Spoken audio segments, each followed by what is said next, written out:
había una república ilustrada que gozaba de amplia libertad y beneficios económicos, y, digamos, todo lo que fuera el componente popular estaba profundamente reprimido. Y de alguna manera esa, digamos, esa lógica se prolongó durante bastantes años, yo diría hasta el golpe del 66, donde ahí la represión sí fue indiscriminada y no había lugar para nada, ni para sindicalismo revolucionario, ni para militancia popular, ni para la cultura, ni para el cine. Ahí vino la censura, la represión cultural. A mi amigo Ernesto Deira, que era un pintor muy importante, lo llevaron preso y le cortaron el pelo porque lo tenía muy largo. Las chicas no podían andar con minifalda, no se podía ir a un hotel de alojamiento porque la policía allanaba los hoteles de allanamiento, y si miraba que las parejas que estaban ahí no eran legalmente constituidas, le avisaban a la otra parte de la pareja. Usted se ríe.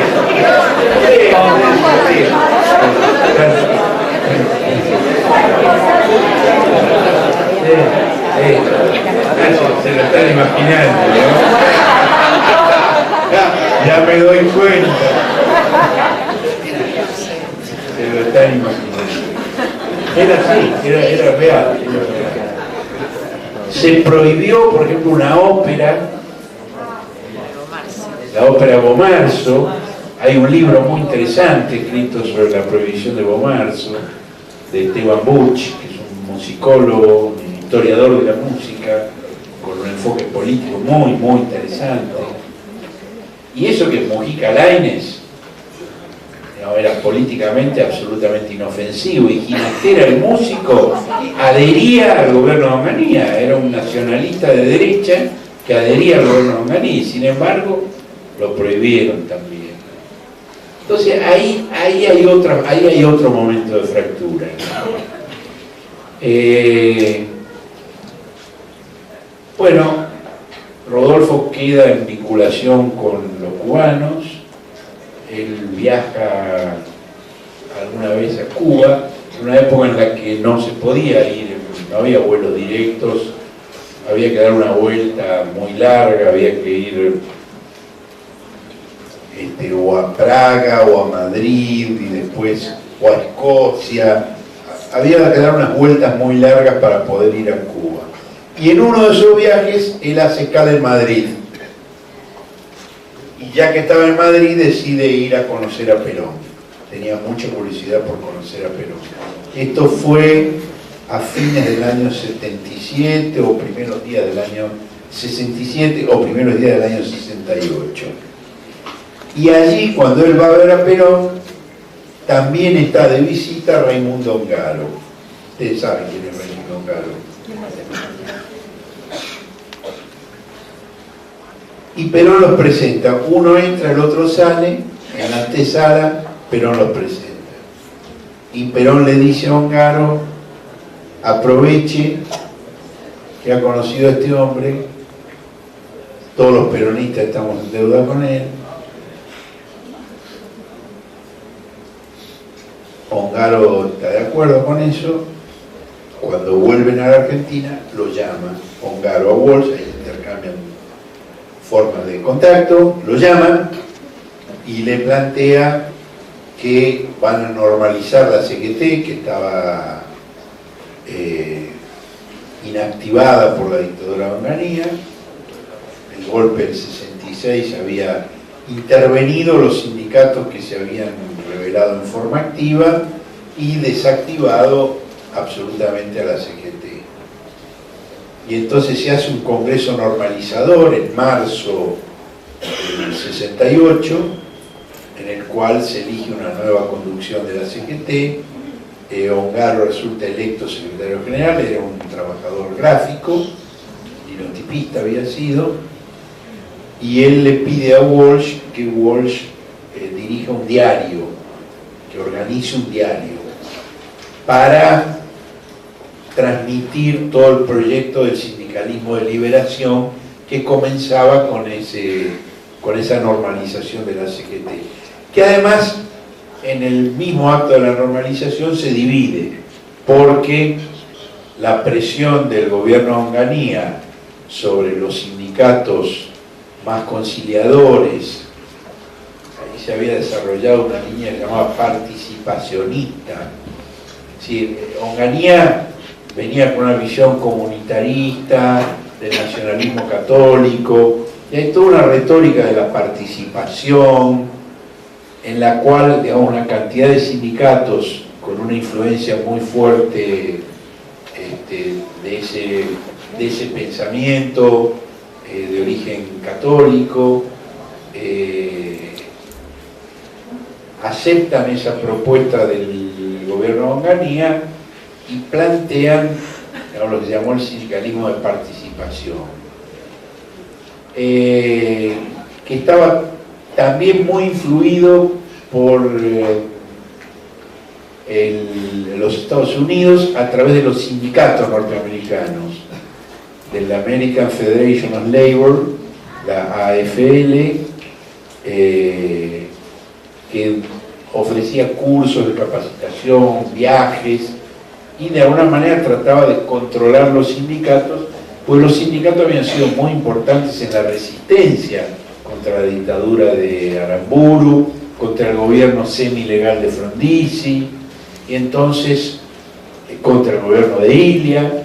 Entonces, digamos, había mucho interés en controlar los sindicatos y en modelarlos ideológicamente. Esos sindicatos más próximos al gobierno de Onganía aceptan una imposición del gobierno que era excluir del Congreso normalizador a aquellos sindicatos que no tuvieran al día su cuota sindical con la CGT, que no hubieran pagado la cuota. Y los que no habían pagado la cuota eran los que estaban en planes de lucha, los que estaban resistiendo, o estaban intervenidos, o tenían sus dirigentes presos, o no tenían ningún recurso para pagar la cuota. Entonces, la mayoría rechazamos esa decisión y entonces la CGT se parte entre los que estuvimos en la mayoría en ese congreso y aquellos que aceptaron la impugnación del gobierno de Onganía, que además tuvo la enorme astucia dentro de la idea del sindicalismo de participación de permitir y de financiar las obras sociales sindicales. Si la salud pública había sido destruida a partir del golpe de 55, había tenido un gran desarrollo durante la década peronista y había sido destruida después. Y entonces el gobierno de Onganía permite el surgimiento de las obras sociales sindicales, el descuento a los trabajadores de una parte del sueldo para aportar a las obras sociales.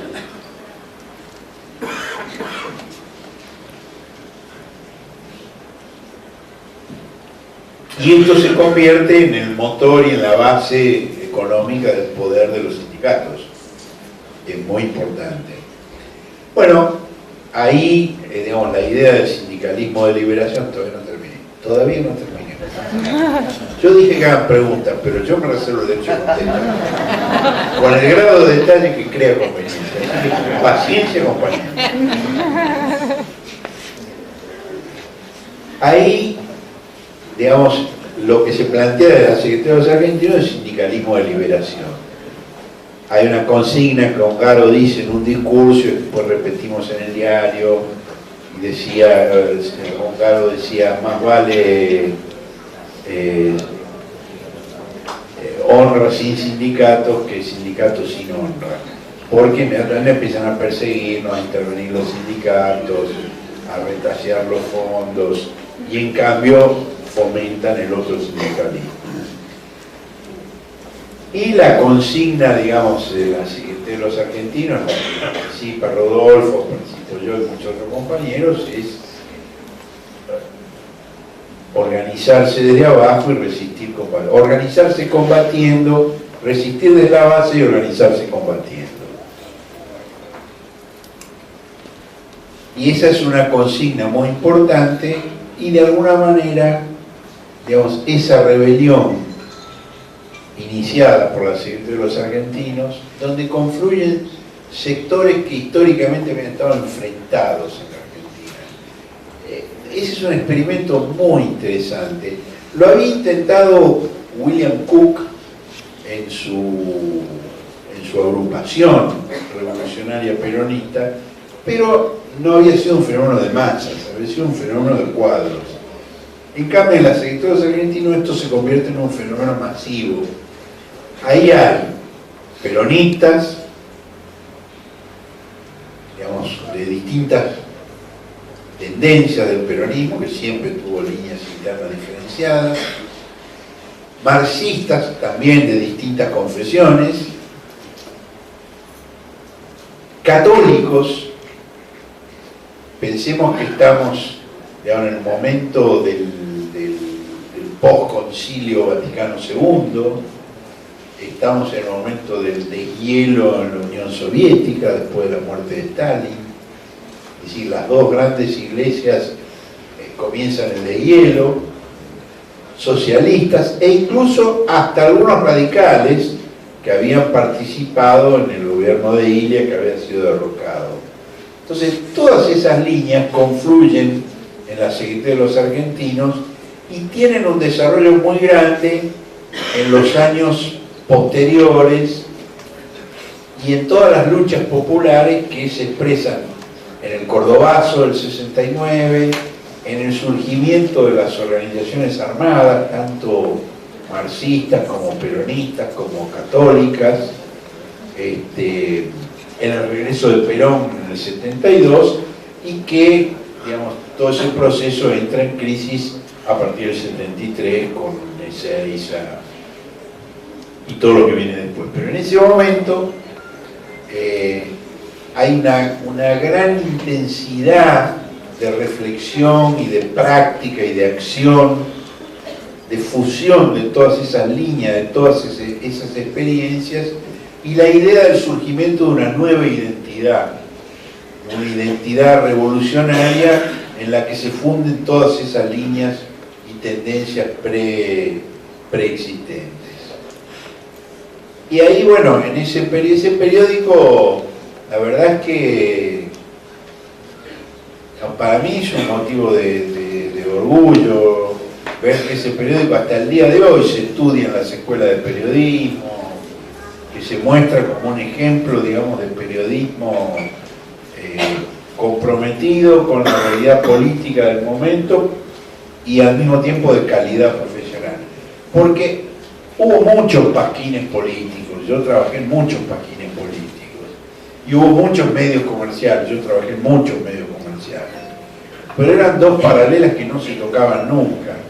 Los medios, digamos, de calidad profesional eran políticamente una merda, y los medios militantes comprometidos eran profesionalmente abominables, no podías tocar, ¿viste?